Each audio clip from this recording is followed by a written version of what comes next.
Hello বন্ধুরা, তোমরা দেখছো কম্পিউটার বাংলা। আজ আমরা শিখবো এক্সেলে কিভাবে পার্সেন্টেজ বের করতে হয়। তো চলো শুরু করা যাক। এখানে স্টুডেন্টের নাম দেওয়া এবং স্টুডেন্টের মার্কস, টোটাল মার্কস দেওয়া। তো এখানে তোমাকে দেখে বের করতে হবে কে কত পার্সেন্ট পেয়েছে। তো এক্সাম হলো 700তে এক্সাম, ফুল মার্কস 700। এবার 700-র মধ্যে 480 পেয়েছে, কত পার্সেন্ট পেয়েছে।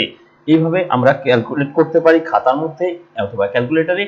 কিন্তু যদি স্টুডেন্ট সংখ্যা প্রচুর হয় তাহলে আমাদের সবগুলো একটা একটা করে বের করতে হবে। কিন্তু এখানে এক্সেলে যদি বের করি তাহলে আমরা প্রত্যেকটা বের করার দরকার নেই, শুধু একটা পার্সেন্টেজ বের করবো, বাদ বাকিগুলো অটোমেটিক চলে আসবে এই ছোট্ট ফর্মুলাটির মাধ্যমে। ফর্মুলাটা আমাদের বসিয়ে নিচ্ছি।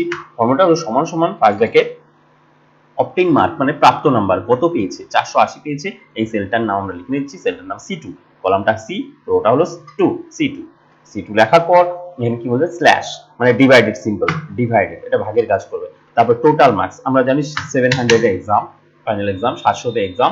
এবার স্টার মানে ইনটুর কাজ করবে, এখানে স্টার দিতে হবে, স্টার দিয়ে 100 ব্র্যাকেট ক্লোজ, এন্টার যখনই দিব কত পার্সেন্ট পেয়েছে এখানে কিন্তু চলে আসলো অটোমেটিক।